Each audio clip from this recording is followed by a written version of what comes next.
ನಮಸ್ಕಾರ ವಿದ್ಯಾರ್ಥಿಗಳೇ, ನಾನು ಅಜಿತ್, ನಿಮ್ಮ ಗಣಿತ ಶಿಕ್ಷಕ. ನಿನ್ನೆ ತರಗತಿಯಲ್ಲಿ ನಾವು ಏನು ಶುರು ಮಾಡಿದ್ವಿ? ತ್ರಿಕೋನಮಿತಿಯ ಪ್ರಸ್ತಾಪನೆ ಅಂದರೆ ಟ್ರಿಗ್ನೋಮೆಟ್ರಿ. ಸೊ ಅದರದ್ದೆಲ್ಲ ನಾವು ಮೂಲಗಳನ್ನೆಲ್ಲ ನೋಡಿದ್ವಿ, ಏನೇನಿದೆ ಅಂತ. ಏನು ಇದು ಎಲ್ಲಿ ಅನ್ವಯಿಸ್ತದೆ? ಲಂಬಕೋನ ತ್ರಿಭುಜದಲ್ಲಿ ಅನ್ವಯಿಸ್ತದೆ. ಲಂಬಕೋನ ತ್ರಿಭುಜದಲ್ಲಿ ಲಘುಕೋನಗಳಿಗೆ ಸಂಬಂಧಿಸಿದಂಥ ಕೆಲವೊಂದು ನಾವು ಈ ಶಬ್ದಗಳನ್ನು ನಮಗೆ ನೆನಪಿರಬೇಕು. ಯಾವುದಂದರೆ ಈಗ ಬಾಹುಗಳು, ಎಂತೆಂಥ ಬಾಹುಗಳು ಇರ್ತವೆ ಅಲ್ಲಿ? ಒಂದು ಕೋನಕ್ಕೆ ಸಂಬಂಧಿಸಿದ, ಈಗ ಎ ಕೋನಕ್ಕೆ ಸಂಬಂಧಿಸಿದಂತೆ ಅದರ ಅಭಿಮುಖವಾಗಿರುವ ಬಾಹುವನ್ನು ಏನಂತೀವಿ ನಾವು? ಅಭಿಮುಖ ಬಾಹು. ಎಗೆ ಸಂಬಂಧಿಸಿದಂತೆ ಇದು ಬಿ ಸಿ ಏನಾಗ್ತದೆ? ಅಭಿಮುಖ ಬಾಹು ಆಗ್ತದೆ. ಮತ್ತು ದೊಡ್ಡದಾದ ಬಾಹು ಯಾವುದಿರ್ತದೆ? ವಿಕರ್ಣ. ಅದು ಎಲ್ಲಿರ್ತದೆ? ಲಂಬಕೋನದ ಅಭಿಮುಖವಾಗಿ ಇರ್ತದೆ. ಆಮೇಲೆ ಇನ್ನೊಂದು ಅದರ ಪಕ್ಕಕ್ಕೆ ಇರೋದು ಅಂದರೆ ಏನು? ಈ ಕೋನ, ಎ ಕೋನಕ್ಕೆ ಪಕ್ಕಕ್ಕೆ ಇರೋದಕ್ಕೆ ಏನಂತೀವಿ ನಾವು? ಪಾರ್ಶ್ವಬಾಹು ಅಂತ ಹೇಳ್ತೀವಿ. ಸೊ ಇದು ಎ ಕೋನಕ್ಕೆ ಸಂಬಂಧಿಸಿದಂತೆ. ಅದೇ ಥರ ನಾವು ಸಿ ಕೋನಕ್ಕೆ ಸಂಬಂಧಿಸಿದಂತೆ ತಗೊಂಡಾಗ ಏನಾಗ್ತದೆ? ಅದರ ಅಭಿಮುಖ ಬಾಹು ಬದಲಿ ಆಗ್ತದೆ. ಇದರ ಅಭಿಮುಖ ಬಾಹು ಎ ಬಿ ಆಗ್ತದೆ ಮತ್ತು ಇದರ ಪಾರ್ಶ್ವಬಾಹು ಬಿ ಸಿ ಆಗುತ್ತೆ. ಇದು ಏನು? ಕೋನಕ್ಕೆ ಸಂಬಂಧ. ಇದು ಮಾತ್ರ ನಾವು ನೆನಪಿಟ್ಕೋಬೇಕು, ಇಲ್ಲಿ ನಾವು ಯಾವುದೇ ಸಂದೇಹ ಇರಬಾರ್ದು. ಸೊ ಇದರ ಮೇಲೆ ನಾವು ಕೆಲವೊಂದು ಅನುಪಾತಗಳನ್ನು ನಾವು ಕಲ್ತೀವಿ. ಯಾವುದು? ಒಂದನೇದು ಬಂದು ಕೋನ್ ಎದ ಜ ಅಂದರೆ ಇಂಗ್ಲೀಷ್ನಲ್ಲಿ ಅದಕ್ಕೆ ಸೈನ್ ಎ ಅಂತೀವಿ. SINE ಸೈನ್ ಎ, ಅಥವಾ ಅದನ್ನು ಸಂಕ್ಷಿಪ್ತವಾಗಿ SINA ಅಂತ ಹೇಳ್ತೀವಿ. ಇದು ನಾವು ಮುಂದಿನ ಬರುವ ಲೆಕ್ಕದಲ್ಲಿ ಇದೇ ಉಪಯೋಗಿಸೋದ್ರಿಂದ ನಾವು ಇದರ ಬಗ್ಗೆನೇ ನಾವು ಜಾಸ್ತಿ ಗಮನ ಕೊಡಬೇಕಾಗ್ತದೆ. ಕೋನೇದ ಜ ಅಥವಾ ಸೈನ್ ಆಫ್ ಎ ಏನಾಗುತ್ತೆ? ಅಭಿಮುಖ ಬಾಹು ಭಾಗಲಬ್ಧ ವಿಕರ್ಣ. ಇದು ಹೆಂಗೆ ಬಂತು ಅಂದರೆ ಇದು ಒಂದು ಹೆಸರಿಟ್ಟಾರೆ ಅಷ್ಟೇ ಅವರು. ಈ ಅನುಪಾತಕ್ಕೆ ಹೆಸರಿಟ್ಟಿದ್ದಾರೆ. ಇದರಲ್ಲಿ ಏನು ಸಾಧನೆ ಮಾಡೋದಿಲ್ಲ, ಮುಂದೆ ಬರ್ತದೆ. ಇದನ್ನು ಉಪಯೋಗಿಸ್ಕೊಂಡು ಬೇರೆ ಸಾಧನೆಗಳು ಇರ್ತವೆ. ಸೊ ಅಭಿಮುಖ ಬಾಹು ಇಲ್ಲಿ ಯಾವುದು? ಬಿ ಸಿ ಭಾಗಲಬ್ಧ ಎ ಸಿ. ಅದೇ ಥರ ಕೋಟಿ ಜ ಅಂದರೆ ಇಂಗ್ಲೀಷ್ನಲ್ಲಿ ಕೋಸೈನ್ ಆಫ್ ಎ ಅಂತ ಹೇಳ್ತೀವಿ, ಅಂದರೆ ಸಂಕ್ಷಿಪ್ತವಾಗಿ ಕಾಸ್ ಆಫ್ ಎ. ಅದು ಹೇಗೆ ಬರ್ತದೆ? ಪಾರ್ಶ್ವಬಾಹು, ಕೋನೆಯದ ಪಾರ್ಶ್ವಬಾಹು ಪಕ್ಕದಲ್ಲಿರೋದು ಭಾಗಲಬ್ಧ ವಿಕರ್ಣ. ಎ ಬಿ ಭಾಗಲಬ್ಧ ಎ ಸಿ, ಈ ಕೋನಕ್ಕೆ ಸಂಬಂಧಿಸಿದಂಗೆ ಎ ಬಿ ಭಾಗಲಬ್ಧ ಎ ಸಿ.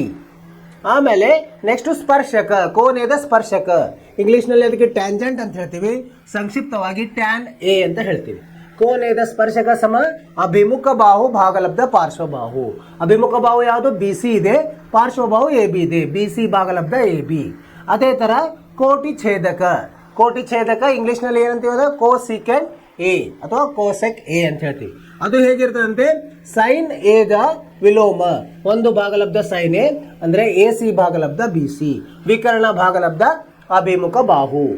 ಮುಂದಿಂದ ಬಂದು ಛೇದಕ ಯಾವುದು? ಸೀಕೆಂಟ್. ಇದು ಎದ್ರದ್ದು ವಿಲೋಮ ಇರ್ತದೆ? ಕಾಸದ್ದು ವಿಲೋಮ, ಕೋಸೈನದು ವಿಲೋಮ. ವಿಕರ್ಣ ಭಾಗಲಬ್ಧ ಪಾರ್ಶ್ವಬಾಹು ಸಮ ಎದಕ್ಕೆ? ಇಲ್ಲಿ ವಿಕರ್ಣ ಯಾವುದಿದೆ? ಎ ಸಿ ಇದೆ, ಭಾಗಲಬ್ಧ ಪಾರ್ಶ್ವಬಾಹು ಎ ಬಿ ಇದೆ. ಇದು ಕೋನ್ ಎಗೆ ಸಂಬಂಧಿಸಿದ್ದೀವಿ ಇವೆಲ್ಲ. ಆಮೇಲೆ ಕೋನ್ ಎದ ಕೋಟಿ ಸ್ಪರ್ಶಕ ಅಂದ್ರೆ ಇಂಗ್ಲೀಷ್ನಲ್ಲಿ ಕೋ ಟ್ಯಾಂಜೆಂಟ್ ಅಂತ ಹೇಳ್ತೀವಿ, ಅಥವಾ ಕಾಟ್ ಅಂತ ಹೇಳ್ತೀವಿ ಸಂಕ್ಷಿಪ್ತವಾಗಿ. ಅದು ಹೆಂಗ? ಪಾರ್ಶ್ವಬಾಹು ಭಾಗಲಬ್ಧ ಅಭಿಮುಖ ಬಾಹು. ಇಲ್ಲಿ ಏನಿದೆ? ಕೋನೆಗೆ ಸಂಬಂಧಿಸಿದಂತೆ ಎ ಬಿ ಭಾಗಲಬ್ಧ ಬಿ ಸಿ. ಇದೇ ತರ ನಾವು ಕೋನ್ ಸಿಗೆನು ಬರಿಬಹುದು. ಕೋನ್ ಸಿಗೆನು ಇವೆಲ್ಲ 6 ಅನುಪಾತಗಳನ್ನು ಬರಿಬಹುದು. ಇದನ್ನು ನಾವು ನಿನ್ನೆಯ ಕ್ಲಾಸಿನಲ್ಲಿ ನೋಡಿದ್ದೀವಿ, ತರಗತಿಯಲ್ಲಿ. ಹಾಗೆ ಟ್ಯಾನ್ ಎ ಅಂದ್ರೆ ಏನು? ಟ್ಯಾನ್ ಎ ಅಂದರೆ ಇದನ್ನು ಬಿ ಸಿ ಭಾಗಲಬ್ಧ ಎ ಬಿ ಆಗುತ್ತೆ.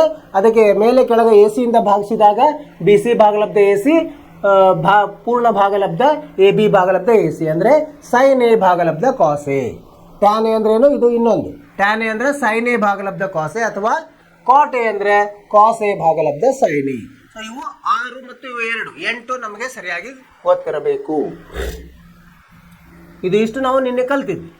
ಮುಂದೆ ಇವತ್ತ ಮುಂದುವರೆದರಲ್ಲಿ ಏನಂದರೆ ಇದು ಹೇಗೆ ಬಾಹುಗಳು ಅಳತೆಯಲ್ಲಿ ಬದಲಿ ಆದರೂ ಇವುಗಳ ಅನುಪಾತ ಏನಾಗ್ತದೆ, ಅನುಪಾತಗಳ ಮೇಲೆ ಏನು ಪರಿಣಾಮ ಆಗ್ತದೆ ಅಂತ ಇವತ್ತು ನೋಡೋಣಂತೆ. ಇಲ್ಲಿ ನೋಡಿ, ಇದು ಏನಂದರೆ ಎ ಬಿ ಸಿ ಒಂದು ಲಂಬಕೋನ ತ್ರಿಭುಜ ಇದೆ. ಎ ಬಿ ಸಿ ಒಂದು ಲಂಬಕೋನ ತ್ರಿಭುಜ. ವಿಕರ್ಣ ಎ ಸಿ ಮೇಲೆ ಪಿ ಬಿಂದುವನ್ನು ತೆಗೆದುಕೊಂಡು, ಪಿ ಬಿಂದು ಏನಿದೆಯಲ್ಲ ಇಲ್ಲಿ ನಾವು ಗುರುತಿಸಿದ್ದೀವಿ, ಅಥವಾ ಆಯಿತು. ಆಮೇಲೆ ಎ ಸಿ ಮೇಲೆ ಎ ಸಿಯನ್ನು ವೃದ್ಧಿಸಿ ಏನು ಮಾಡಿದ್ವಿ ನಾವು? ಕ್ಯೂ ಬಿಂದುವನ್ನು ಗುರುತಿಸಿದ್ವಿ, ಅಂದರೆ ಅದನ್ನು ದೊಡ್ಡದು ಮಾಡಿದ್ವಿ. ಎ ಸಿಯನ್ನು ದೊಡ್ಡದು ಮಾಡಿ ಅಲ್ಲಿ ಒಂದು ಕ್ಯೂ ಬಿಂದುವನ್ನು ಗುರುತಿಸಿದ್ವಿ. ಮುಂದೆ ಏನು ಮಾಡಿದ್ವಿ? ಪಿ ಎಂ ಲಂಬ ಎ ಬಿ ರಚಿಸಿದ್ವಿ ಮತ್ತು Q1 ಲಂಬ ಎ ಬಿ ವೃದ್ಧಿಸಿದ AN ಅನ್ನು ನಾವು ರಚಿಸಿದ್ವಿ. ಈಗೇನಾದ್ವು? ಈಗ ಇನ್ನು 2 ತ್ರಿಭುಜಗಳು ಇಲ್ಲಿ ತಯಾರಾದವು. ಯಾವ್ಯಾವು? PAM PAM ಮತ್ತು CAB. CAB ಮೊದಲೇ ಇತ್ತು, QAN ಒಂದು ರೆಡಿ ಆಯಿತು. ಅಂದರೆ ಈ ಒಟ್ಟಿಗೆ 3 ತ್ರಿಭುಜಗಳು ಆದವು ಇಲ್ಲಿ. ಈಗ ನೋಡೋಣಂತೆ ತ್ರಿಭುಜ PAM ಮತ್ತು CAB ನೋಡೋಣಂತೆ ಹೆಂಗಿದಾವೆ ನೋಡಿ. ಇವೇನಾದರೂ ಸಮರೂಪ ಇದೆ. ನೀವು ಸಮರೂಪದ ಬಗ್ಗೆ ಕಲ್ತಿದ್ರಲ್ಲ, ಇವು ಸಮರೂಪವಿದೆ ಅನ್ನೋ ನೋಡೋಣಂತೆ. ಹೆಂಗೆ ನೋಡೋದು ಸಮರೂಪ ನೋಡಿ. ಇಲ್ಲಿ ಇದು ಕೋನ ನಿರ್ಧಾರಕ ಗುಣದಿಂದ ನಾವು ಹೇಳಬಹುದು. ಇಲ್ಲೂ ಈ ಕೋನ ಸಾಮಾನ್ಯವಾಗಿದೆ, ಇದು 90 ರಚಿಸಿದ್ವಿ. ಇದು ಹೆಂಗಿದೆ ಅನುರೂಪ ಕೋನಗಳು. ಅಂದರೆ ಸೊ ಹೀಗಾಗಿ 3 ಕೋನಗಳು ಸಮ ಇರೋದ್ರಿಂದ ನಾವೇನಂತ ಹೇಳ್ಬೋದು, ಸಮರೂಪ ತ್ರಿಭುಜಗಳು. ಸಮರೂಪ ತ್ರಿಭುಜ ಇದ್ರೆ ಏನಾಗುತ್ತೆ, ಅವುಗಳ ಅನುರೂಪ ಬಾಹುಗಳ ಅನುಪಾತ ಹೆಂಗಿರ್ತವೆ, ಸಮವಾಗಿರ್ತವೆ. AM ಭಾಗಲಬ್ಧ AB, AM ಮತ್ತು AB ಅವು ಅನುರೂಪ ಬಾಹುಗಳು. ಭಾಗಲಬ್ಧ AP ಭಾಗಲಬ್ಧ AC ಸಮ MP ಭಾಗಲಬ್ಧ BC ಆಗಿರ್ತದೆ. ಅನುರೂಪ ಬಾಹುಗಳು ಸಮಾನುಪಾತದಲ್ಲಿ ಇರ್ತದೆ. ಇದನ್ನೇನು ಮಾಡೋಣಂತೆ, ನಾವು ಸ್ವಲ್ಪ ಹಿಂದೆ ಮುಂದೆ ಮಾಡಿಕೊಂಡ್ರೆ ಏನಾಗುತ್ತೆ, MP ನೋಡಿ, MP ಭಾಗಲಬ್ಧ AP ಅನ್ನು ಕೆಳಗೆ ತೊಗೊಂಡೋಗಿ ಈಗ ಏನು ಮಾಡೋದು, BC ಮೇಲೆ ತೊಗೊಂಡ್ರೆ ಏನಾಗುತ್ತೆ, MP ಭಾಗಲಬ್ಧ AP ಸಮ BC ಭಾಗಲಬ್ಧ AC ಆಯ್ತು. ಅಂದರೆ ಏನಾಯ್ತಿದೆ, MP ಭಾಗಲಬ್ಧ ಇದರಲ್ಲಿ MP ಭಾಗಲಬ್ಧ AP ಅಂದ್ರೆ ಏನು, MP ಭಾಗಲಬ್ಧ AP ಅಂದರೆ ಈ ಕೋನಕ್ಕೆ ಸಂಬಂಧಿಸಿದಂತೆ ಏನಾಗೋದು, ಸೈನ್ A ಆಗುತ್ತೆ. ಸೈನ್ A ಈ ತ್ರಿಭುಜದಲ್ಲಿ ಏನು, ಅಭಿಮುಖ ಬಾಹು ಭಾಗಲಬ್ಧ ವಿಕರ್ಣ. MP ಭಾಗಲಬ್ಧ AP ಸೈನ್ A ಆಗುತ್ತೆ. BC ಭಾಗಲಬ್ಧ ACನೂ ಏನಾಗುತ್ತೆ, ಅದು ಸಹ ಸೈನ್ A ಆಗುತ್ತೆ. ಹೀಗಾಗಿ ನೀವು ತ್ರಿಭುಜದಲ್ಲಿ ಬಾಹುಗಳನ್ನು ವೃದ್ಧಿಸಿದರೂ ಇವುಗಳ ಅನುಪಾತ ಮಾತ್ರ ಒಂದೇ ಇರ್ತದೆ ಅಂತ ನಾವು ಹೇಳ್ಬೋದು. ಅದೇ ಥರ AM ಭಾಗಲಬ್ಧ AP ಸಮ AB ಭಾಗಲಬ್ಧ AC ಸಮ cos A ಆಗುತ್ತೆ. ಪಾರ್ಶ್ವಬಾಹು ಭಾಗಲಬ್ಧ ವಿಕರ್ಣ, ಅದೇನು cos A. ಅದೇ ಥರ MP ಭಾಗಲಬ್ಧ AM ಸಮ BC ಭಾಗಲಬ್ಧ AB ಸಮ tan A ಆಗ್ತದೆ. ಅಂದರೆ ಇದು ಬಾಹುಗಳ ಅನುಪಾತ. ಬಾಹುಗಳು ಎಷ್ಟೇ ದೊಡ್ಡದು ಅಥವಾ ಚಿಕ್ಕದಿದ್ರೂ ಅದು ಅನುಪಾತಕ್ಕೆ ಏನು ಧಕ್ಕೆ ತರಲ್ಲ, ಅದು ಏನು ಬದಲಿ ಆಗಲ್ಲ ಅಂತ ನಾವು ಇದ್ರ ಮೇಲೆ ಹೇಳ್ಬೋದು. ಇದರಿಂದ ತ್ರಿಭುಜ PAM ಯಲ್ಲಿನ ಕೋನ A ದ ತ್ರಿಕೋನಮಿತಿ ಅನುಪಾತಗಳು ಹಾಗೂ ತ್ರಿಭುಜ CAB ಯಲ್ಲಿನ ಕೋನ A ದ ತ್ರಿಕೋನಮಿತಿ ಅನುಪಾತಗಳಿಗೂ ಯಾವುದೇ ವ್ಯತ್ಯಾಸವಿಲ್ಲ. ಇಲ್ಲಿ ಬಾಹುಗಳು ದೊಡ್ಡದು ಆದ್ರೂ ಅದಕ್ಕೆ ಅನುಪಾತಗಳು ಬದಲಿ ಆಗಲಿಲ್ಲ ಅಂತ ನಾವು ಹೇಳ್ಬೋದು. ಇದೇ ರೀತಿ ನೀವು ತ್ರಿಭುಜ QANಗೆ ಸಂಬಂಧಿಸಿದಂತೆ ಸೈನ್ A ದ ಬೆಲೆ ಇನ್ನ ದೊಡ್ಡದಿದೆ ಅಲ್ಲ, QAN ಇಲ್ಲಿ ದೊಡ್ಡದು, QAN ಅಲ್ಲಿನೂ ಹಾಗೆ ಬರ್ತದೆ. QANಗೆ ಸಂಬಂಧಿಸಿದಂತೆ ಸೈನ್ A ದ ಬೆಲೆ ಇನ್ನುಳಿದ ತ್ರಿಕೋನಮಿತಿ ಅನುಪಾತಗಳನ್ನು ಪರೀಕ್ಷಿಸಿದರೆ ನಾವು ಅದು ಸಹ ಏನು ಬದಲಿ ಆಗಲ್ಲ ಅಂತ ಹೇಳ್ಬೋದು.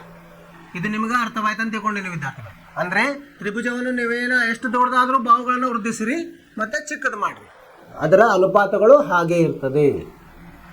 ಇನ್ನೊಂದು ನಾವು ಗಮನಿಸಬೇಕಾದಂಥ ವಿಷಯ ಏನಂದರೆ, ಸೈನ್ ಕೌಂಸದ ವರ್ಗವನ್ನು ನಮ್ಮ ಅನುಕೂಲಕ್ಕಾಗಿ ನಾವು ಹೆಂಗೆ ಬರಿತೀವಿ, ಸೈನ್ ಸ್ಕ್ವೇರ್ A ಅಂತ ಬರಿತೀವಿ. ಅದೇ ಥರ ಕಾಸ್ ಕೌಂಸದ ವರ್ಗವನ್ನು ಕಾಸ್ ಸ್ಕ್ವೇರ್ A ಬರಿತೀವಿ. ಟ್ಯಾನ್ ಕೌಂಸದ ವರ್ಗವನ್ನು ಹೆಂಗೆ ಬರಿತೀವಿ ನಾವು, ಟ್ಯಾನ್ ಸ್ಕ್ವೇರ್ A ಅಂತ ಬರಿತೀವಿ. ಇದು ಕೇವಲ ನಮ್ಮ ಅನುಕೂಲಕ್ಕಾಗಿ ಬರೆಯೋದು. ಅದೇ ಥರ ಸೈನ್ A ದ ವಿಲೋಮ ಸೈನ್ ವಿಲೋಮ A ಅಲ್ಲ, ಇದು ಬೇರೆ ಆಗ್ತದೆ. ಸೈನ್ ಏನಿದೆಯಲ್ಲ ಇದು ಸೈನ್ A ದು ವಿಲೋಮ ಇದು ಸಮವಲ್ಲ, ಸೈನ್ ವಿಲೋಮ A ಇದು ಅಲ್ಲ. ಇದನ್ನು ಹೇಗಿದ್ರು ನಾವು ಇದು ಬರಿಬೋದು, ಸೈನ್ A ದು ವಿಲೋಮವನ್ನು 1 ಭಾಗಲಬ್ಧ ಸೈನ್ A ಅಂತ ಮಾತ್ರ ಬರೀಲಿಕ್ಕೆ ಸಾಧ್ಯ ಇದೆ, ಇದು ಬರೀಲಿಕ್ಕೆ ಬರಲ್ಲ. ಇದೊಂದು ನಾವು ತಿಳ್ಕೊಬೇಕು, ಮುಂದೆ ಲೆಕ್ಕದಲ್ಲಿ ಉಪಯೋಗ ಆಗ್ತದೆ ಮುಂದೆ. ಆಮೇಲೆ ಎಲ್ಲ ಕಡೆನೂ ನಾವು ಲೆಕ್ಕದಲ್ಲಿ AB ಅವು ಕೋನಗಳನ್ನು ಉಪಯೋಗಿಸೋಣ, ಥೀಟಾ ಬೆಲೆಯನ್ನು ಉಪಯೋಗಿಸ್ತೀವಿ. ಎಲ್ಲ ಕಡೆ ಸಾಮಾನ್ಯವಾಗಿ ಥೀಟಾ ಬೆಲೆಯನ್ನು ಉಪಯೋಗಿಸ್ತೀವಿ. ಆಮೇಲೆ ನಾವು ಈಗ ಮತ್ತೇನು ಕಲಿಯೋದಂದರೆ, ಈಗ ಒಂದು ಅನುಪಾತ ಗೊತ್ತಿದ್ರೆ ಉಳಿದದನ್ನು ನಾವು ಕಂಡುಹಿಡಿಯಬಹುದಾ ಅಂತ ಇಲ್ಲಿ ನೋಡಿ. ಒಂದು ಲಂಬಕೋನ ತ್ರಿಭುಜ ಇದೆ. ಇಲ್ಲಿ ಈ ಥರ ಒಂದು ಲಂಬಕೋನ ತ್ರಿಭುಜ ಇದೆ. ABC ಅಂತ ಹೆಸರು ಕೊಡೋಣ ಅಂತ ಅದಕ್ಕೆ. ABC ಬಿಯಲ್ಲಿ ಇದು ಲಂಬಕೋನವಾಗಿದೆ. ಇದರದ ಬೆಲೆ 3K ಅಂತ ಇರಲಿ, ಇದ್ರದ್ದು K ಅಂತ ಇರಲಿ. ಯಾಕಂದರೆ ಅವರು ಕೊಟ್ಟಿದ್ದಾರೆ, ನಮಗೇನೋ ಗೊತ್ತಿದೆ ಅಂತ ತಿಳ್ಕೊಂಡು ಒಂದು ಬೆಲೆಯನ್ನು ಕೊಟ್ಟಿದ್ದಾರೆ. ಏನು ಕೊಟ್ಟಿದ್ದಾರೆ ಅವರು, ಸೈನ್ A ಸಮ 1 ಭಾಗಲಬ್ಧ 3 ಅಂತ ಒಂದು ಕೊಟ್ಟಿದ್ದಾರೆ. ಬೇರೆಯನ್ನು ಕಂಡುಹಿಡಿಯಿರಿ ಅಂತ ಹೇಳಿದ್ದಾರೆ. ಹೆಂಗೆ ಕಂಡುಹಿಡಿತೀವಿ ನಾವು, ಸೊ ಇದಕ್ಕೇನು ಮಾಡೋಣ ಅಂತ, ಮೇಲೆ ಕೆಳಗೆ ಅದರದ್ದು ನಮಗೆ ಸರಿಯಾದ ಅಳತೆ ಗೊತ್ತಿಲ್ಲ ಅಂಥೇಳಿ ಒಂದು ಸ್ಥಿರಾಂಕವನ್ನು ಗುಣಿಸೋಣಂತ. ಇದನ್ನ 1 ಗುಣ್ಲೆ ಕೆ ಅಂತ ಮಾಡೋಣ, ಇದನ್ನ 3 ಗುಣ್ಲೆ ಕೆ ಅಂತ. ಮೇಲೆ ಕೆಳಗೆ ಕೆ ಇಂದ ಗುಣಿಸಿದ್ರೆ ಏನಾಗುತ್ತೆ, ಇದು ಕೆ ಭಾಗಲಬ್ಧ 3k ಆಗುತ್ತೆ. ಅಂದರೆ ಇದು ಏನೀಗ ಸೈನ್ ಎ ಅಂದರೆ ಏನು, ಸೈನ್ ಎ ಅಂದರೆ ಅಭಿಮುಖ ಬಾಹು. ಅಭಿಮುಖ ಬಾಹು ಯಾವುದು, ಬಿ ಸಿ ಭಾಗಲಬ್ಧ ವಿಕರ್ಣ ಎ ಸಿ. ಸೊ ಆದ್ದರಿಂದ ಇಲ್ಲೇನಂತ ಬರೆಯೋಣಂತ, ಬಿ ಸಿ ಸಮ ಕೆ ಆಗುತ್ತೆ ಮತ್ತು ಎ ಸಿ ಸಮ ಏನಾಗುತ್ತೆ 3k ಆಗುತ್ತೆ. ಸರಿನಾ? ಈಗ ನಮಗೆ ಬೇರೆ ಅನುಪಾತಗಳನ್ನು ಕಂಡುಹಿಡಲಿಕ್ಕೆ ಇನ್ನೊಂದು ಬಾಹು ಕಂಡುಹಿಡಬೇಕು. ಇನ್ನೊಂದು ಬಾಹು ಯಾವುದು, ಎ ಬಿ. ಇದು ಎ ಬಿ ಅನ್ನು ಹೆಂಗೆ ಕಂಡುಹಿಡ್ತೀವಿ ನಾವು, ನಮಗೆ ಪೈಥಾಗೋರಸ್ ಸಿದ್ಧಾಂತ ಗೊತ್ತಿದೆ, ಅದನ್ನು ಉಪಯೋಗಿಸೋಣಂತೆ. ಪೈಥಾಗೋರಸ್ ಸಿದ್ಧಾಂತದಿಂದ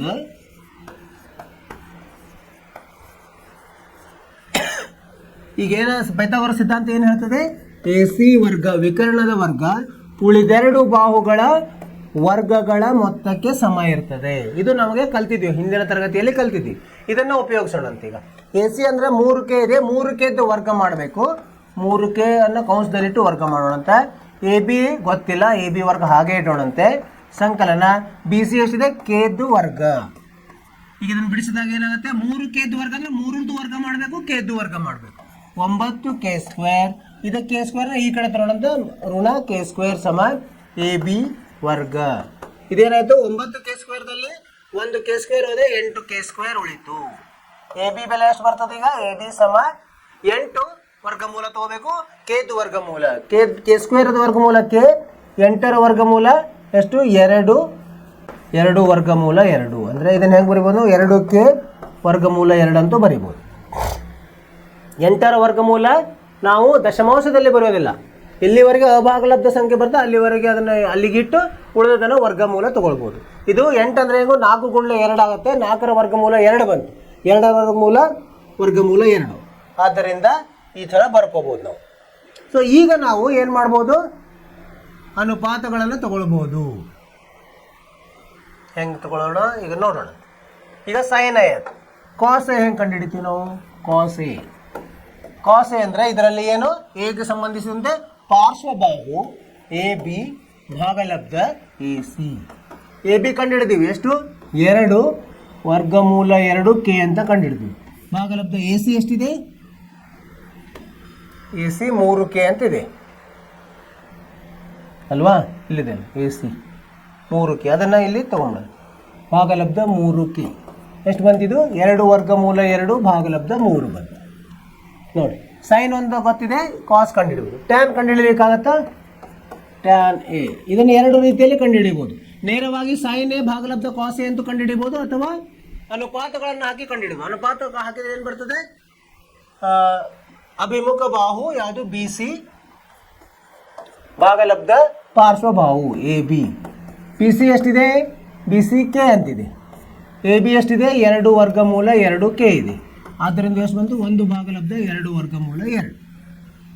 ಈಗ ಏನಾಯಿತು, ಕಾಸ್ ಆಯಿತು, ಸೈನ್ ಆಗಿದೆ, ಸೈನ್ ಅವರೇ ಕೊಟ್ಟಿದ್ದಾರೆ. ಕೋಸೆಕ್ ಕಂಡುಹಿಡಿಯೋದು. ಕೋಸೆಕ್ ಹೆಂಗೆ ಕಂಡುಹಿಡಿತೀವಿ ನಾವು, ಕೋಸೆಕ್ ಕೆ ಸಮ 1 ಭಾಗಲಬ್ಧ ಸೈನ್ ಎ. ಅಂದರೆ ಎಷ್ಟಾಯಿತು, 1 ಭಾಗಲಬ್ಧ 3 ಬಂತು. ಅದೇ ಥರ ಸೆಕ್ಕೆ ಹೆಂಗೆ ಕಂಡುಹಿಡಿತೀವಿ, 1 ಭಾಗಲಬ್ಧ ಕಾಸ್ ಎ ಅಂದರೆ ಇದರ ವಿಲೋಮ 3 ಭಾಗಲಬ್ಧ 2 ವರ್ಗಮೂಲ 2. Next cot A, cotangent A, ಇದು ಹೇಗೆ, 1 ಭಾಗಲಬ್ಧ ಟ್ಯಾನ್ ಎ. ಟ್ಯಾನ್ ಎ ದ ವಿಲೋಮ, ಇದನ್ನು ಮಾಡು, ವಿಲೋಮ ಮಾಡು, 2 ವರ್ಗಮೂಲ 2. ನೋಡಿ 1 ಗೊತ್ತಿದ್ರೆ ನಾವೇನು ಮಾಡಿದ್ವಿ, ಉಳಿದ 5ಅನ್ನು ಕಂಡುಹಿಡಿದ್ವಿ.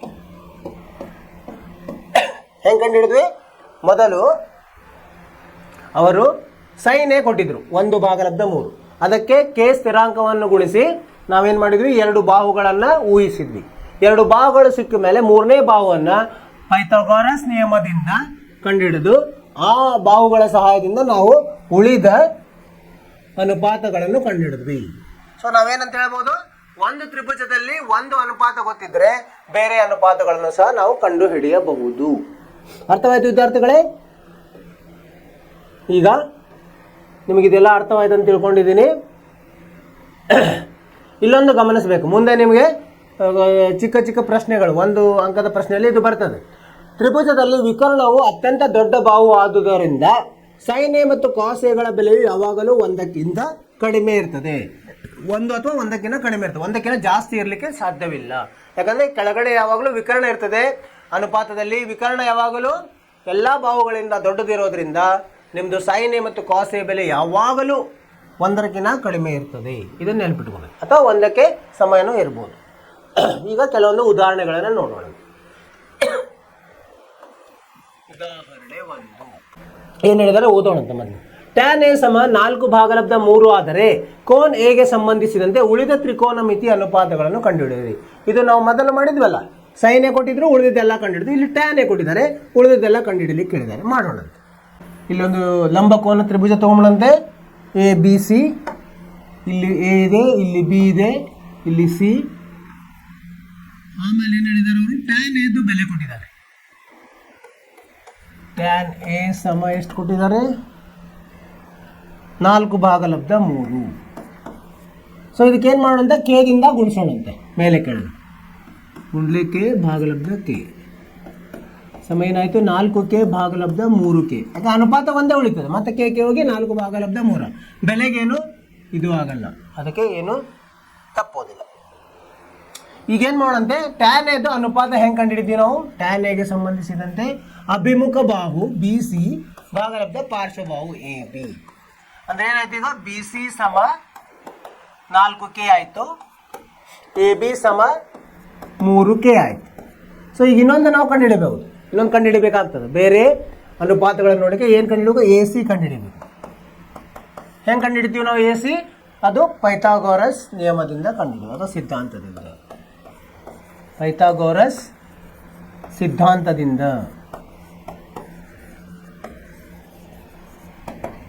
ಏನು ಪೈಥಾಗೋರಸ್ ಸಿದ್ಧಾಂತ ಏನು ಹೇಳ್ತದೆ, AC ವರ್ಗ ಸಮ AB ವರ್ಗ ಸಂಕಲನ BC ವರ್ಗ. ಇಲ್ಲಿ AB ಮತ್ತು BCಗಳ ಬೆಲೆಗಳನ್ನು ಆದೇಶಿಸೋಣ. AB ವರ್ಗ ಅಂದ್ರೆ 3k ವರ್ಗ ಸಂಕಲನ BC ಎಷ್ಟಿದೆ, 4k ವರ್ಗ. ಎಷ್ಟಾಯ್ತು ಇದು, 9k² ಸಂಕಲನ 16k². ಎಷ್ಟಾಯ್ತದೆ, 25k². ಇದು ಏನಾಯ್ತು, 25k² AC ವರ್ಗದ್ದು. ಈಗ AC ಅನ್ನು ಹೆಂಗೆ ಕಂಡಿದ್ದೀವಿ, AC ಸಮ ವರ್ಗಮೂಲ 25k ವರ್ಗ. 25 ವರ್ಗಮೂಲ ಎಷ್ಟು, 5. k² ಇರೋ ವರ್ಗಮೂಲ k, 5k. ಈಗ ACನೂ ಸಿಕ್ತು ನಮಗೆ ಅಲ್ವಾ. ಈಗ ಮುಂದೆ ಏನು ಮಾಡೋದು, ನಾವು ಬೇರೆ ಅನುಪಾತಗಳನ್ನು ಕಂಡುಹಿಡಿಯೋಣ. ಇಲ್ಲಿ ಮತ್ತೊಮ್ಮೆ ಅದರದ್ದು ಚಿತ್ರ ಹಾಕ್ತೀನಿ, ಅಂದರೆ ಅಲ್ಲಿ ಬರ್ಕೊಂಬೋದು. ಇಲ್ಲಿ ಎ ಇದೆ, ಇಲ್ಲಿ ಬಿ ಇದೆ, ಇಲ್ಲಿ ಸಿ ಇದೆ. ಇದು ಎಷ್ಟಾಯಿತು, 5k ಬಂತು ನಮಗೆ. ಆಮೇಲೆ AB ಎಷ್ಟು ಬಂತು, AB 3k, AB 3k ಬಂತು. ಇದು 4k ಇದೆ. ಸೊ ಇದ್ರ ಮೇಲೆ ನಾವೇನು ಕಂಡುಹಿಡಬೇಕೀಗ, ಮೊದಲು sin A ಕಂಡುಹಿಡಿಯೋಣ. sin A ಹೆಂಗೆ ಕಂಡುಹಿಡಿತೀವಿ, ಅಭಿಮುಖ ಬಾಹು ಯಾವುದು BC ಭಾಗಲಬ್ಧ AC ವಿಕರ್ಣ. BC ಎಷ್ಟಿದೆ, 4k ಭಾಗಲಬ್ಧ 5k ಸಮ 4/5 ಆಯಿತು. sin A ಬಂತು. ಇದರ ವಿಲೋಮ ಯಾವುದು, cosec A.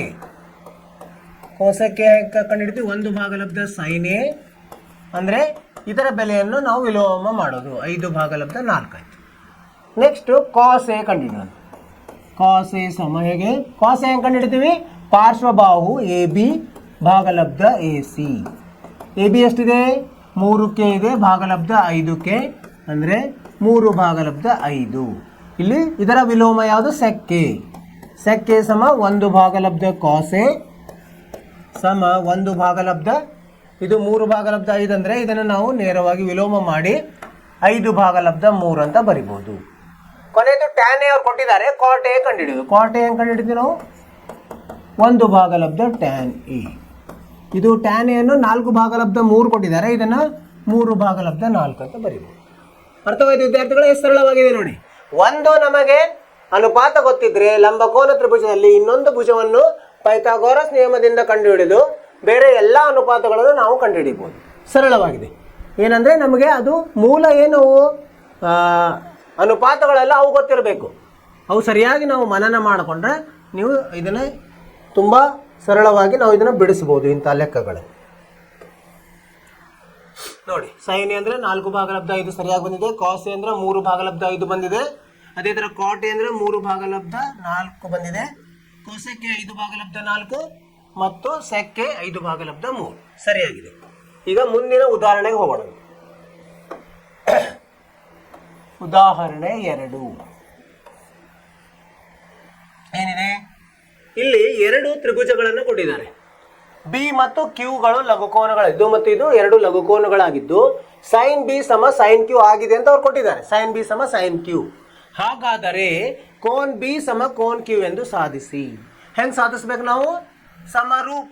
ಸಮರೂಪದ ಉಪಯೋಗ ತಗೊಳ್ಬೇಕು. ನಾವಿಲ್ಲಿ ಸಮರೂಪ ತ್ರಿಭುಜದ ಉಪಯೋಗ ತಗೊಂಡು ಮಾಡಬೇಕು. ಪ್ರಯತ್ನ ಮಾಡೋಣ. 2 ತ್ರಿಭುಜಗಳನ್ನು ರಚಿಸೋಣಂತೆ. A B C P Q R. ಇಲ್ಲಿ ಲಂಬಕೋನ, ಇಲ್ಲಿ ಲಂಬಕೋನ.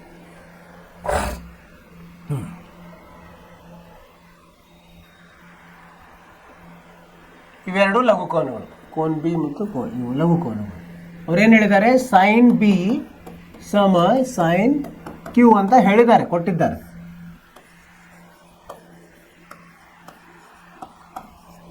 ಕೊಟ್ಟಿದ್ದು. ಸೊ ಸೈನ್ ಬಿ ಅಂದ್ರೆ ಹೆಂಗೆ ನಾವು ಮಾಡ್ತೀವಿ? ಅಭಿಮುಖ ಬಾಹು ಎ ಸಿ ಭಾಗಲಬ್ಧ ಎ ಬಿ ಸಮ, ಇದನ್ನ ಸೈನ್ ಕ್ಯೂ ಅಂದ್ರೆ ಹೇಗೆ? ಪಿ ಆರ್ ಭಾಗಲಬ್ಧ ಪಿ ಕ್ಯೂ. ಸೈನ್ ಅಂದ್ರೆ ಹೇಗೆ ಬರ್ತದೆ? ಅಭಿಮುಖ ಬಾಹು ಭಾಗಲಬ್ಧ ವಿಕರ್ಣ. ಇದನ್ನ ನಾವೇನ್ ಮಾಡೋದು? ಮರು ಜೋಡಣೆ ಮಾಡೋಣಂತೆ.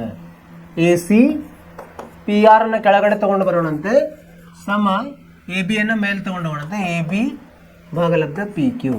ಇದಕ್ಕೆ ಇದು ಸಮ ಕೆಗೆ ಇರಲಿ ಅಂತ ಒಂದು ಊಹೆ ಮಾಡೋಣ, ಈ ಅನುಪಾತ. ಈಗ ಮುಂದೆ ನಮಗೆ ಎ ಬಿ ಆಯಿತು, ಎ ಬಿ ಮತ್ತು ಎ ಸಿ ಇದೆ, ಎ ಬಿ ಎ ಸಿ ಇದೆ. ಬಿ ಸಿ ಬಗ್ಗೆ ಏನಿಲ್ಲ. ಸೊ ಈಗ ಬಿ ಸಿಯನ್ನು ಹೆಂಗೆ ಕಂಡುಹಿಡಿತೀವಿ ನಾವು?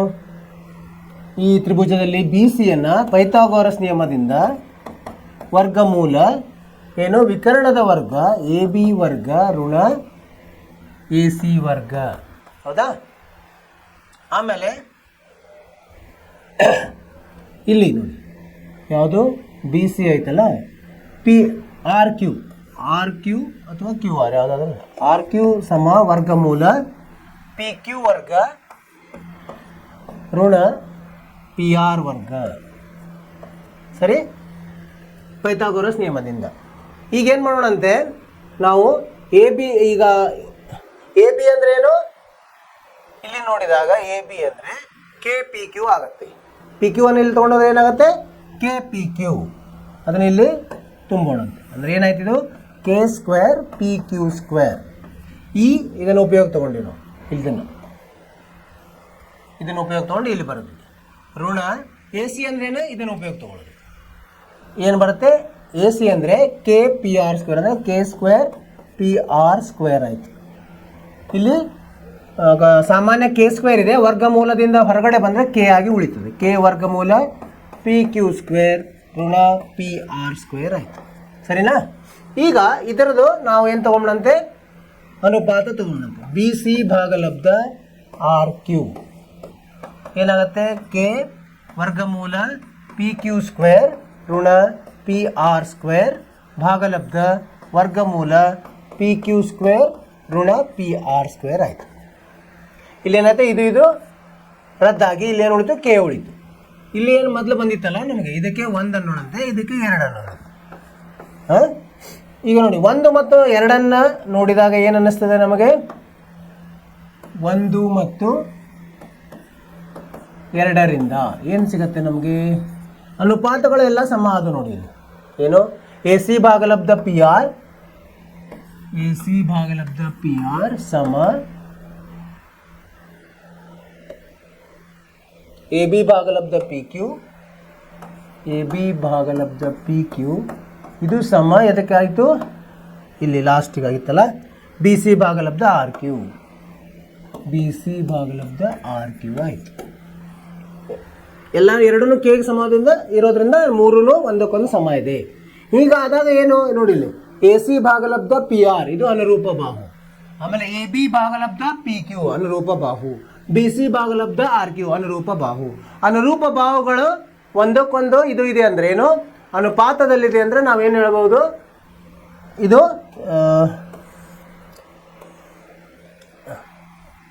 ಪ್ರಮೇಯ 6.4. 6.4 ಅಂದ್ರೆ ಏನು, ಇದನ್ನು ನಾವು ಮಾಡಿದ್ವಿ, ನಿಮ್ಗೆ ನೆನಪಿರ್ಬೋದು. ಎಲ್ಲಿದೆ ಇದು ಪ್ರಮೇಯ? ಸಮರೂಪ ತ್ರಿಭುಜದಲ್ಲಿ ಬರ್ತದೆ. 6.4ರಿಂದ ಯಾವ್ಯಾವ ತ್ರಿಭುಜ? ತ್ರಿಭುಜ ಎ ಸಿ ಬಿ ಸಮರೂಪ ತ್ರಿಭುಜ ಪಿ ಕ್ಯೂ ಆರ್ ಅಂತ ಹೇಳ್ಬೋದು.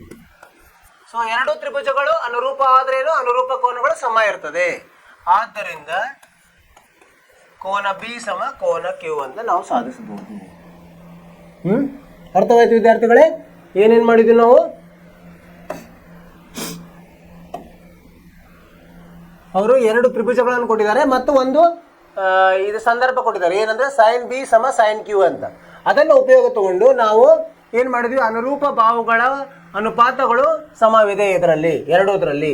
ಯಾವಾಗ ಎರಡು ತ್ರಿಭುಜದಲ್ಲಿ ಅನುರೂಪ ಬಾಹುಗಳ ಮೂರು ಅನುರೂಪ ಬಾಹುಗಳ ಅನುಪಾತವು ಸಮ ಇರ್ತದೆ, ಅವಕ್ಕೇನಂತೀವಿ ನಾವು? ಸಮರೂಪ ತ್ರಿಭುಜ. ಸೊ ಸಮರೂಪ ತ್ರಿಭುಜ ಅಂತೇಳಿ ಸಾಧಿಸಿ ನಾವೇನ್ ಮಾಡಿದ್ವಿ, ಪ್ರಮೇಯ 6.4 ಅದು. ಸೊ ಆ ಪ್ರಮೇಯ ಪ್ರಕಾರ ಇವೆರಡು ತ್ರಿಭುಜಗಳು ಸಮರೂಪವಾಗಿವೆ, ಆದ್ದರಿಂದ ಅನುರೂಪ ಕೋನಗಳು ಸಹ ಸಮವಾಗಿರುತ್ತೆ ಅಂತ ಸಾಧಿಸಿದ್ವಿ. ನೀವೇನ್ ಮಾಡಬೇಕು, ಮನೆಯಲ್ಲಿ ಪ್ರಯತ್ನ ಮಾಡಬೇಕು. ಇವನ್ನೆಲ್ಲ ನೀವಾಗೆ ಸ್ವಂತ ಇದರಲ್ಲಿ ಮಾಡಿದ್ರೆ ನಿಮಗೆ ಇದು ಏನಾಗುತ್ತೆ, ಮನನವಾಗ್ತದೆ ಮತ್ತು ನಿಮಗೆ ನೀವು ಪರ್ಫೆಕ್ಟ್ ಆಗ್ತೀರಿ. ಈಗ ಉದಾಹರಣೆ 3 ಹೋಗೋಣ. ಉದಾಹರಣೆ 3 ಏನಿದೆ ಓದೋಣ ಮೊದಲು. ತ್ರಿಭುಜ ಎ ಸಿ ಬಿಯಲ್ಲಿ ಎ ಬಿ ಸಮ 29 ಮಾನಗಳು, ಬಿ ಸಿ ಸಮ 21 ಮಾನಗಳು ಮತ್ತು ಎ ಬಿ ಸಿ ಸಮ theta, A B C theta. ಆದರೆ ಇವುಗಳ ಬೆಲೆ ಕಂಡುಹಿಡಿಯಿರಿ. ಅದನ್ನು ಪ್ರಯತ್ನ ಮಾಡೋಣ. ಈ ತರ ತ್ರಿಭುಜ ಕೊಟ್ಟಿದ್ದಾರೆ, ಆಮೇಲೆ ಎ ಬಿ ಸಿ ಹೆಸರು ಕೊಟ್ಟಿದ್ದಾರೆ, ಇದಕ್ಕೆ ಎ ಬಿ ಸಿ, ಬಿ ಅಲ್ಲಿ ಥೀಟಾ ಅಂತ ಹೇಳಿದ್ದಾರೆ, ಇದಕ್ಕೆ ಥೀಟಾ ಅಂತ ಹೇಳಿದ್ದಾರೆ. ಆಮೇಲೆ ಇದಕ್ಕೆ 29 ಮಾನಗಳು, ಇದು 21 ಮಾನಗಳು. ಆಮೇಲೆ ನಮಗೆ ಮೊದಲು ಏನ್ ಮಾಡ್ಬೇಕು, ನಾವು ಅನುಪಾತಗಳನ್ನು ಕಂಡುಹಿಡಿದ್ರೆ ಕಾಸ್ ಮತ್ತು ಸೈನ್ ಕಂಡುಹಿಡಿಬೇಕು, ಅವಾಗಷ್ಟೇ ಇದು ನಮಗೆ ಬಿಡಿಸ್ಲಿಕ್ಕೆ ಬರ್ತದೆ. ಈ ಕಾಸ್ ಥೀಟಾ ಅಂದ್ರೆ ಏನು?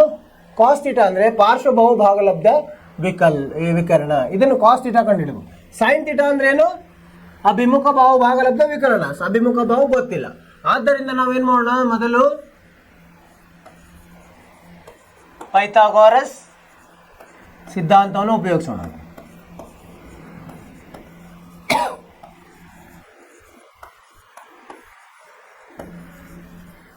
ಏನಂತ ಅಂತಂದ್ರೆ ಎ ಸಿ ವರ್ಗ ಅಲ್ಲ, ಇದು ಏನು, ಎ ಸಿ ವರ್ಗ ಸಮ ಏನಾಗುತ್ತೆ, ವಿಕರ್ಣದ ವರ್ಗ ಎ ಬಿ ವರ್ಗ. ಇಲ್ಲಿ ಹೆಸರು ಹಿಂದೆ ಮುಂದೆ ಇದ್ರೆ ಅದರ ಥರನೇ ತಗೋಬೇಕಾಗ್ತದೆ ನಾವು.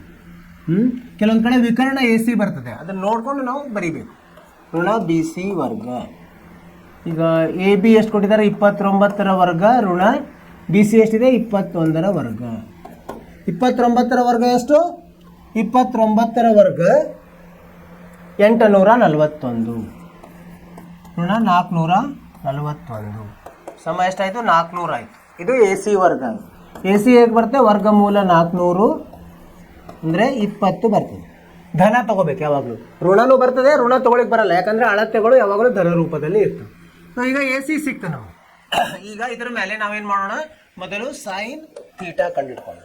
ಸೈನ್ ಥೀಟಾ ಹೇಗೆ ಬರ್ತದೆ, ಅಭಿಮುಖ ಬಾಹು ಎ ಸಿ ಭಾಗಲಬ್ಧ ಎ ಬಿ. ಎ ಸಿ ಎಷ್ಟಿದೆ, 20 ಇದೆ, ಭಾಗಲಬ್ಧ 29. ಆಮೇಲೆ ಕಾಸ್ ಥೀಟಾ ಕಂಡುಹಿಡಿಯೋಣ. ಕಾಸ್ ಥೀಟಾ ಸಮ ಪಾರ್ಶ್ವಬಾಹು 21 ಭಾಗಲಬ್ಧ 29 ಆಯ್ತಾ. ಸೊ ಈಗ ಅವ್ರು ಹೇಳಿದ್ದನ್ನ ಇವೆಲ್ಲ ಬಂತು, ನಾವು ಇದನ್ನ ಬಿಡಿಸೋಣ ಅಂತ. ಏನು ಒಂದನೇದು ಬಂದು ಏನು ಹೇಳಿದ್ದಾರೆ ಅವರು, ಕಾಸ್ ಸ್ಕ್ವೇರ್ ಥೀಟಾ ಸಂಕಲನ ಸೈನ್ ಸ್ಕ್ವೇರ್ ಥೀಟಾ ಬೆಲೆ ಎಷ್ಟು ಅಂತ ಕೇಳಿದ್ದಾರೆ. ಕಾಸ್ ಥೀಟಾ ಎಷ್ಟು ಬಂದಿದೆ ನಮ್ಮದು, ಅದರದ್ದು ವರ್ಗ ಮಾಡಬೇಕು. ಕಾಸ್ ಥೀಟಾ 21 ಭಾಗಲಬ್ಧ 29 ಬಂದಿದೆ, 21ರ ವರ್ಗ ಭಾಗಲಬ್ಧ 29ರ ವರ್ಗ ಸಂಕಲನ ಇದು 20, ಸೈನ್ ಎಷ್ಟು ಬಂದಿದೆ, 20 ಬಂದಿದೆ. 20ರ ವರ್ಗ ಭಾಗಲಬ್ಧ 29ರ ವರ್ಗ. ಲಸ ಒಂದೇ ಇರೋದ್ರಿಂದ ಅದನ್ನು 29ರ ವರ್ಗ ಅಂತ ತಗೊಳ್ಬೋದು. ಇದು 21ರ ವರ್ಗ ಎಷ್ಟು? 441. ಸಂಕಲನ 20ರ ವರ್ಗ 400. ಇದೆಷ್ಟಾಯಿತು? 841 ಆಯಿತು. ಭಾಗಲಬ್ಧ 841. ಬೆಲೆ 1 ಬಂತು. Cos square theta sine square theta ಇದು ಮುಂದೆ ಇದು ನಿಮಗೆ ಇವು ಬರ್ತವೆ, ಏನು ನಿತ್ಯ ಸಮೀಕರಣಗಳು. ಅದರಲ್ಲಿ ಇದು ಬರ್ತದೆ ಯಾವಾಗಲೂ cos square theta sine square theta ಯಾವಾಗಲೂ 1ಕ್ಕೆ ಸಮ ಇರ್ತದೆ ಅಂತ. ಎರಡನೇದೇನು ಹೇಳಿದ್ದಾರೆ ಅವರು? ಕಾಸ್ ಸ್ಕ್ವೇರ್ ಥೀಟಾ ಋಣ ಸೈನ್ ಸ್ಕ್ವೇರ್ ಥೀಟಾ ಸಮ. ಕಾಸ್ ಥೀಟಾ ಎಷ್ಟಿದೆ? 21ರ ವರ್ಗ ಭಾಗಲಬ್ಧ 29ರ ವರ್ಗ ಋಣ ಸೈನ್ ಎಷ್ಟಿದೆ? 20ರ ವರ್ಗ ಭಾಗಲಬ್ಧ 29ರ ವರ್ಗ. ಎಷ್ಟು ಬಂತಿದ್ದು? 441 ಋಣ 400 ಭಾಗಲಬ್ಧ 841. ಎಷ್ಟು ಬಂತು? 41 ಭಾಗಲಬ್ಧ 841. ಇಷ್ಟಂತ ಹೇಳ್ಬೋದು. ಇದನ್ನು ಮುಂದೆ ನಾವು ಸರಳ ಮಾಡ್ಲಿಕ್ಕೆ ಬರಲ್ಲ. ಇಷ್ಟು ಉತ್ತರ. ಅರ್ಥವಾಯಿತು ವಿದ್ಯಾರ್ಥಿಗಳೇ? ಏನು ಮಾಡಿದ್ವಿ ನಾವು? ಮೊದಲು ಒಂದು ತ್ರಿಭುಜ ಕೊಟ್ಟಿದ್ದಾರೆ, ಅದರಲ್ಲಿ ಅವರು 2 ಬಾಹುಗಳ ಅಳತೆಗಳನ್ನು ಕೊಟ್ಟಿದ್ದಾರೆ. ಅದರಿಂದ ನಾವು 3ನೇ ಬಾಹು ಅಳತೆಯನ್ನು ಕಂಡುಹಿಡಿದು. ಹೆಂಗೆ ಕಂಡುಹಿಡಿದ್ವಿ? ಪೈಥಾಗೋರಸ್ ಸಿದ್ಧಾಂತದಿಂದ ಕಂಡುಹಿಡಿದು ಅವರು ಹೇಳಿದ ಏನು ಇಲ್ಲಿ ವಾಕ್ಯಗಳು ಅಥವಾ ಇಲ್ಲಿ ಹೇಳಿಕೆಗಳು ಏನಿದೆ, ಕಾಸ್ ಸ್ಕ್ವೇರು ಸೈನ್ ಸ್ಕ್ವೇರ್ ಬೇಕು. ಅದಕ್ಕೆ ಕಾಸ್ ಮತ್ತು ಸೈನ್ ಕಂಡುಹಿಡಿದ್ವಿ ನಾವು. ಇದರಿಂದ ಅನುಪಾತಗಳಿಂದ ಕಂಡುಹಿಡಿದು ಅವರು ಹೇಳಿದ ಇದೇನು ಸಮೀಕರಣದಲ್ಲಿ ಅವನೇನು ಮಾಡಿದ್ವಿ ನಾವು? ಆದೇಶಿಸಿದ್ವಿ. ನಮಗೆ ಉತ್ತರ ಇಷ್ಟು ಬಂತು, ಸರಿಯಾದ ಉತ್ತರ. ನಿಮಗೆ ಅರ್ಥವಾಯಿತು ಅಂತ ತಿಳ್ಕೊಂಡಿನಿ ವಿದ್ಯಾರ್ಥಿಗಳೇ. ಹೀಗೆ ನೀವು ಅಭ್ಯಾಸ ಮಾಡ್ತಾ ಹೋಗಬೇಕು. ಇದನ್ನು ನೀವೇ ಬಿಡಿಸಬೇಕು. 4ನೇ ಉದಾಹರಣೆ ನೋಡಂತೆ. ಉದಾಹರಣೆ 4. ಲಂಬಕೋನ ತ್ರಿಭುಜ ABCಯಲ್ಲಿ B ಯಲ್ಲಿ ಲಂಬಕೋನವಾಗಿದೆ. tan A ಸಮ 1 ಆದರೆ 2 sin A cos A ಸಮ 1 ಆಗಿದೆ ಪರೀಕ್ಷಿಸಿ. ಅಂದರೆ ಮೊದಲು tan A ಕೊಟ್ಟಿದ್ದಾರೆ, ಅದರ ಉಪಯೋಗ ತಗೊಂಡಂತೆ. ಇಲ್ಲೊಂದು ತ್ರಿಭುಜ ಇದೆ, A ಎಲ್ಲಿದೆ? ಮೇಲಿದೆ. ಅವ್ರು ಎಲ್ಲಿ ಹೇಳಿರ್ತಾರೆ ಅಲ್ಲೇ ನಾವು ಬರ್ಕೋಬೇಕಾಗುತ್ತೆ. ಆಮೇಲೆ tan A ಅಂತ ಕೊಟ್ಟಿದ್ದಾರೆ. tan A ಸಮ 1 ಅಂತ ಕೊಟ್ಟಿದ್ದಾರೆ. tan A ಹೇಗೆ ಬರ್ತದೆ ನಮಗೆ? tan A ಅಂದರೆ ಅಭಿಮುಖ ಬಾಹು ಭಾಗಲಬ್ಧ ಪಾರ್ಶ್ವ ಬಾಹು. ಇದನ್ನ ನೆನಪಿಡಬೇಕು. ಇದು ಸಮ 1 ಅಂದರೆ 1k ಭಾಗಲಬ್ಧ 1k ಅಂತ ತಗೋಬಹುದು ನಾವು, k ಇಂದ ಗುಣಿಸಿದಾಗ. ಆದ್ದರಿಂದ BC ಸಮ ಏನಾಯಿತು? k ಆಯಿತು. AB ಸಮ k ಆಯಿತು. ಇದು AC ಕಂಡಿಡೋದು. AC ಹೆಂಗೆ? ವರ್ಗಮೂಲ ಪೈಥಾಗೋರಸ್ ನಿಯಮದಿಂದ ವರ್ಗಮೂಲ AB² ಸಂಕಲನ BC² ಅಂದರೆ ವರ್ಗಮೂಲ k² ಸಂಕಲನ k² ಅಂದರೆ k ವರ್ಗಮೂಲ 2 ಆಯಿತು. k² ಕೂಡಿಸಿದ್ರೆ 2 k² ಆಗ್ತದೆ. 2ರ ವರ್ಗಮೂಲ 2, k² ವರ್ಗಮೂಲ k ಆಯಿತು. ಈಗ AC ಬಂತು.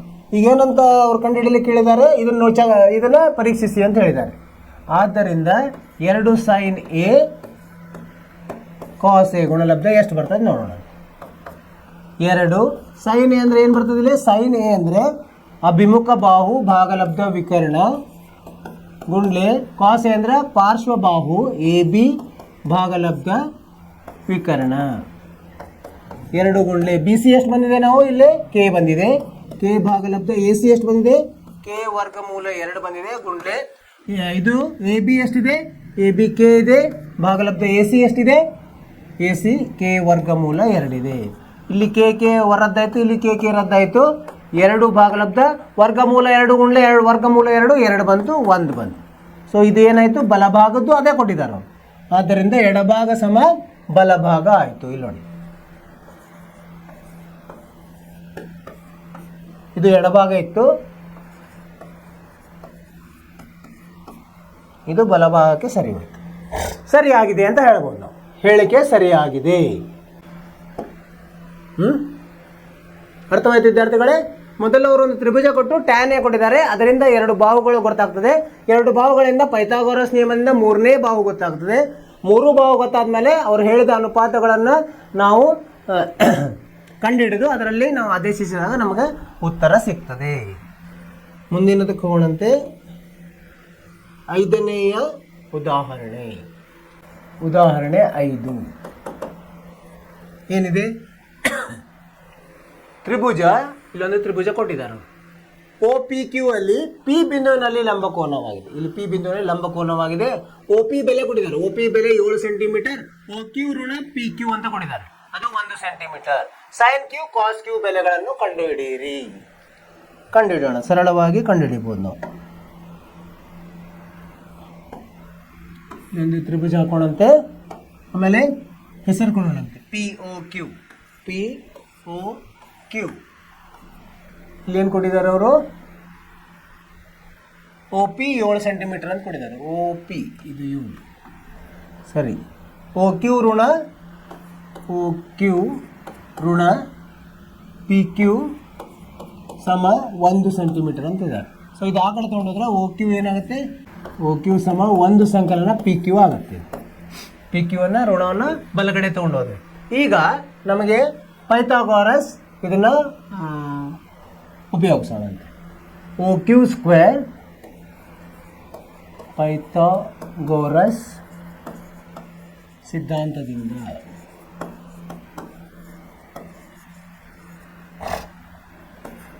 ಒ ಕ್ಯೂ ವರ್ಗ ಸಮ ಒ ಪಿ ವರ್ಗ ಸಂಕಲನ ಒ ಪಿ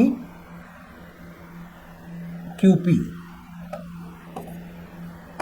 ಒ ಪಿ ವರ್ಗ ಸಂಕಲನ ಕ್ಯೂ ಪಿ ವರ್ಗ. ಒ ಕ್ಯೂ ಅಂದರೆ ಇದು ಹಾಗೆ ಹೇಳೋಣಂತೆ, ಅಥವಾ ಒ ಕ್ಯೂ ಅಂದರೆ 1 ಸಂಕಲನ ಪಿ ಕ್ಯೂ ಅಂತ ಮಾಡಿದ್ವಿ, ಅದರ ವರ್ಗ ಸಂಕಲನ. ಒ ಪಿ ಅಂದರೆ ಕೊಟ್ಟಿದ್ದಾನೆ ಅವರು ಎಷ್ಟು? 7 ಕೊಟ್ಟಿದ್ದಾರೆ. 7ರ ವರ್ಗ ಸಂಕಲನ ಕ್ಯೂ ಪಿ ಅಥವಾ ಪಿ ಕ್ಯೂ ಹಾಗೆ ಹೇಳೋಣ. ಇದನ್ನು ಬಿಡಿಸಿದಾಗ ಇದು ಯಾವ ಥರ ಇದೆ? ಎ ಪ್ಲಸ್ ಬಿ ವರ್ಗ ಇದ್ದಂಗಿದೆ. 1 ವರ್ಗ ಸಂಕಲನ ಪಿ ಕ್ಯೂ ವರ್ಗ ಸಂಕಲನ 2 ಪಿ ಕ್ಯೂ ಸಮ 49. ಸರಿನಾ? 7ರ ವರ್ಗ 49. ಇಲ್ಲೇನಾಗುತ್ತೆ? ಸಂಕಲನ ಕ್ಯೂ ಪಿ ಸ್ಕ್ವೇರ್ ಅಥವಾ ಪಿ ಕ್ಯೂ ಸ್ಕ್ವೇರ್ ಏನಾದರೂ ಬರೀಬೋದು. ಸೊ ಇಲ್ಲಿ ಇದು ರದ್ದಾಯಿತು. ಉಳಿತೇನೀಗ ಈ 49 ಒಂದನ್ನು ಆ ಕಡೆ ತೊಗೊಂಡಾದ್ರೆ 2 ಪಿ ಕ್ಯೂ ಸಮ 48 ಆಯಿತು. ಪಿ ಕ್ಯೂ ಎಷ್ಟಾಯಿತು? 24 ಆಯಿತು. 24 ಪಿ ಕ್ಯೂ ಅಲ್ಲಿ ಹಾಕಿದರೆ ಕ್ಯೂ ಪಿ ಒ ಕ್ಯೂ ಎಷ್ಟಾಗುತ್ತೆ? ಒ ಕ್ಯೂ ಸಮ 1 ಸಂಕಲನ 24 ಅಂದರೆ 25 ಆಯಿತು. ಈಗ ನೋಡಿ 3 ಸಿಕ್ಬಿಟ್ಟು ನಮಗೆ. 3 ಸಿಕ್ಕ ಮೇಲೆ ಈಗೇನು ಕಂಡುಹಿಡಿಯಲಿಕ್ಕೆ ಹೇಳಿದ್ದಾರೆ ಅವರು? ಸೈನ್ ಕ್ಯೂ ಮತ್ತು ಕಾಸ್ ಕ್ಯೂ ಕಂಡುಹಿಡಿಯಲಿಕ್ಕೆ ಹೇಳಿದ್ದಾರೆ. ಸೈನ್ ಕ್ಯೂ ಹೆಂಗೆ ಕಂಡುಹಿಡಿತೀವಿ? ಸೈನ್ ಕ್ಯೂ ಅನ್ನು ಇಲ್ಲಿದೆ ಸೈನ್ ಕ್ಯೂ, ಇದಕ್ಕೆ ಸಂಬಂಧ. ಸೈನ್ ಕ್ಯೂ ಹೆಂಗೆ? ಒ ಪಿ ಅಭಿಮುಖ ಬಾಹು ಭಾಗಲಬ್ಧ ವಿಕರ್ಣ ಒ ಕ್ಯೂ. ಒ ಪಿ ಎಷ್ಟಿದೆ? ಎಷ್ಟು ಬಂದಿದೆ ನಮಗೆ? ಒ ಪಿ ಕೊಟ್ಟಿದ್ದಾರೆ 7 ಭಾಗಲಬ್ಧ. ಒ ಕ್ಯೂ ಎಷ್ಟು ಬಂದಿದೆ? ಒ ಕ್ಯೂ 25 ಬಂದಿದೆ. ಮತ್ತು ಕಾಸ್ ಕ್ಯೂ ಎಷ್ಟು? ಪಾರ್ಶ್ವಬಾಹು ಯಾವುದು? ಕ್ಯೂ ಪಿ ಭಾಗಲಬ್ಧ ಒ ಕ್ಯೂ. ಕ್ಯೂ ಪಿ ಎಷ್ಟು ಬಂದಿದೆ? ಕ್ಯೂ ಪಿ ಇಲ್ಲಿ ಬಂದಿದೆ ನೋಡಿ, ಅಥವಾ ಪಿ ಕ್ಯೂ ಎರಡು ಒಂದು. 24 ಭಾಗಲಬ್ಧ 25. ಇದು ಸೈನ್ ಮತ್ತು ಕಾಸ್ಗಳ ಬೆಲೆ ನೋಡಿ, ಸರಿಯಾಗಿದೆ. ಸೈನ್ ಕ್ಯೂ 7 ಭಾಗಲಬ್ಧ 25, ಕಾಸ್ ಕ್ಯೂ 24 ಭಾಗಲಬ್ಧ 25. ಇಷ್ಟು 5 ಉದಾಹರಣೆಗಳನ್ನು ಬಿಡಿಸಿವಿ. ಇದು ಬೇರೆ ಬೇರೆ ಥರದ್ದು. ನೀವೇನು ಮಾಡಬೇಕು? ಮನೆಯಲ್ಲಿ ಇದನ್ನು ಜಾಸ್ತಿ ಹೊತ್ತು ನೋಡಿಕೊಂಡು ಮತ್ತೆ ನೀವು ಅದರಲ್ಲಿ ಏನು ಮಾಡಬೇಕು? ಬಿಡಿಸ್ಬೇಕು ನಿಮ್ಮಷ್ಟಕ್ಕೆ ನೀವೇ. ಸೊ ಇವತ್ತಿನ ತರಗತಿಯಲ್ಲಿ ಏನೇನು ನೋಡಿವಿ ನಾವು? ತ್ರಿಭುಜದಲ್ಲಿ ನಿನ್ನೆ ತರಗತಿಯಲ್ಲಿ ಅನುಪಾತಗಳು ಯಾವ್ಯಾವ ತಗೊಂಡಿದ್ವಿ? 6 ಅನುಪಾತಗಳು: sine theta, cos theta, tan theta, cot theta, sec theta, cosec theta, ಇವು 6. ಮತ್ತು ಟ್ಯಾನ್ ಥೀಟಾ ಅಂದರೆ ಸೈನ್ ಥೀಟಾ ಭಾಗಲಬ್ಧ ಕಾಸ್ ಥೀಟಾ, ಕಾಟ್ ಥೀಟಾ ಅಂದರೆ ಕಾಸ್ ಥೀಟಾ ಭಾಗಲಬ್ಧ ಸೈನ್ ಥೀಟಾ. ಇವು 8 ಅನುಪಾತಗಳನ್ನು ನೋಡಿದ್ವಿ ನಾವು. ಅದರ ಮೇಲೆ ಇವತ್ತೇನು ನೋಡಿದ್ವಿ ಅಂದರೆ, ನೀವು ಒಂದು ತ್ರಿಭುಜದಲ್ಲಿರುವ ಬಾಹುಗಳನ್ನು ಎಷ್ಟು ಬೇಕಾದಷ್ಟು ನೀವು ಅದನ್ನು ದೊಡ್ಡದು ಮಾಡ್ಬೋದು, ಚಿಕ್ಕದು ಮಾಡಿದ್ರು ಆಗುವ ಏನು ಸಮರೂಪ ತ್ರಿಭುಜ ಆದು ಅಂದರೆ, ಸಮರೂಪ ತ್ರಿಭುಜದಲ್ಲಿ ಬಾಹುಗಳ ಅಳತೆಗಳ ಸಂಬಂಧ ಇಲ್ಲದೇ ಇವುಗಳು ಏನು ಅನುಪಾತಗಳು ಒಂದೇ ಇರ್ತದಂತೆ ನಾವು ಇಲ್ಲಿ ಸಿದ್ಧ ಮಾಡಿದ್ವಿ. ಇದನ್ನು ನೋಡಿದ್ವಿ. ಇದರ ಬೆಲೆಗಳು ಬದಲಿ ಆಗಲ್ಲ. ಸೈನ್ ಬೆಲೆ ಬದಲಿ ಆಗಲ್ಲ, ಕಾಸ್ ಬೆಲೆ ಬದಲಿ ಆಗಲ್ಲ, ಟ್ಯಾನ್ ಬೆಲೆ ಬದಲಿ ಆಗಲ್ಲ. ಯಾಕಂದರೆ ಕೋನಗಳ ಬೆಲೆ ಬದಲಿ ಆಗಿರೋಲ್ಲ. ಅದರಿಂದ ಅದರಗಳ ಬೆಲೆನೂ ಅನುಪಾತಗಳು ಹಾಗೆ ಇರ್ತದೆ. ಸೊ ಇವನ್ನೆಲ್ಲ ನೋಡಿದ್ವಿ. ಆಮೇಲೆ ಕೆಲವೊಂದು ಉದಾಹರಣೆಗಳನ್ನು ನೋಡಿದ್ವಿ, ತುಂಬ ಮುಖ್ಯವಾದ ಉದಾಹರಣೆಗಳು. ಈ ಉದಾಹರಣೆಗಳೇ ನಿಮಗೆ ಪರೀಕ್ಷೆಗೆ ಬರ್ತಾವೆ. ಇದೇ ಬರ್ಬೋದು ಅಥವಾ ಇದೇ ಅಂಕೆ ಸಂಖ್ಯೆಗಳನ್ನು ಬದಲಿ ಮಾಡಿ ಕೊಡ್ತಾರೆ ನಿಮಗೆ. ಸೊ ಇದನ್ನು ನೀವೇನು ಮಾಡಬೇಕು, ಮತ್ತೊಂದಿಷ್ಟು ಪುನರಾವರ್ತನೆ ಮಾಡಬೇಕು ಮನೆಯಲ್ಲಿ. ಜಾಸ್ತಿ ವಸ್ತು ಪುನರಾವರ್ತನೆ ಮಾಡಿದಂಗೆ ನಿಮಗೇನಾಗುತ್ತೆ, ಅದು ಮನನ ಆಗ್ತದೆ. ಆಮೇಲೆ ನಿಮಗೇನಾದರೂ ಸಂದೇಹಗಳಿದ್ದರೆ ತೊಗೊಂಡು ಬನ್ನಿ, ಮೆಸೇಜ್ ಮಾಡಿ, ನಾವು ನಿಮಗೆ ಅದಕ್ಕೆ ಪರಿಹಾರ ಕೊಡ್ತೀವಿ. ಸೊ ಇಷ್ಟು ಹೇಳ್ತಾ ಇವತ್ತಿನ ವರ್ಗಕ್ಕೆ ಇಲ್ಲಿಗೆ ನಿಲ್ಲಿಸೋಣಂತೆ. ಮುಂದಿನ ವರ್ಗದಲ್ಲಿ ನಾವು ಅಭ್ಯಾಸವನ್ನು ಶುರು ಮಾಡೋಣಂತೆ. ಯಾವುದು ಅಭ್ಯಾಸ? ಅಭ್ಯಾಸ 8.1 ಮಾಡೋಣಂತೆ. ಸೊ ನೀವೇನು ಮಾಡಿರಿ, ಮನೆಯಲ್ಲಿ 8.1 ಪ್ರಯತ್ನ ಮಾಡಿರಿ. ಉದಾಹರಣೆಗಳು ಹೇಗಂದ್ರೆ ನಾವಿಲ್ಲಿ ಬಿಡಿಸಿದ್ವಿ, ಅದು ನಿಮಗೆ ಉತ್ತರ ರೆಡಿ ಇದೆ. ನೀವೇನು ಮಾಡಬೇಕು, ಅಭ್ಯಾಸವನ್ನು ಬಿಡಿಸ್ಬೇಕು ನಿಮ್ಮಷ್ಟಕ್ಕೆ ನೀವೇ. ಇಲ್ಲಿವರೆಗೆ ಬಿಡಿಸಿಲ್ಲ, ಅದು ನೀವು ಅಭ್ಯಾಸವನ್ನು ಬಿಡಿಸಿ ಉತ್ತರವನ್ನು ಪರೀಕ್ಷಿಸಿರಿ. ನಿಮ್ಮದು ಸರಿ ಇದ್ದರೆ ತುಂಬ ಚೆನ್ನಾಗಿ, ಸರಿ ಇಲ್ಲ ಅಂದರೆ ಎಲ್ಲಿ ತಪ್ತಾ ಇದ್ದೀರಿ ಅಂತ ನಿಮ್ಗೆ ಗೊತ್ತಾಯಿತು. ಸರಿ ಇಲ್ಲ ಅಂದರೆ ಮುಂದಿನ ತರಗತಿಯಲ್ಲಿ ಇಲ್ಲಿ ಕ್ಲಾಸಲ್ಲಿ ಅದರ ಬಗ್ಗೆ ಚರ್ಚೆ ಮಾಡಿ ನಿಮಗೆ ಸಂದೇಹವನ್ನು ಪರಿಹರಿಸ್ತೀವಿ. ಅಲ್ಲಿವರೆಗೆ ನೀವೇನು ಮಾಡಬೇಕು, ನಿಮ್ಮಷ್ಟಕ್ಕೆ ನೀವು ಕಾಳಜಿ ತಗೋರಿ, ಪಠ್ಯೇತರ ಚಟುವಟಿಕೆಯಲ್ಲಿ ಭಾಗವಹಿಸಿ ಮತ್ತು ಚೆನ್ನಾಗಿರಿ. ಇಷ್ಟು ಹೇಳ್ತಾ ಇವತ್ತಿನ ತರಗತಿಯನ್ನು ಮುಗಿಸ್ತಾ ಇದ್ದೀನಿ. ಶುಭವಾಗಲಿ. ನಮಸ್ಕಾರ.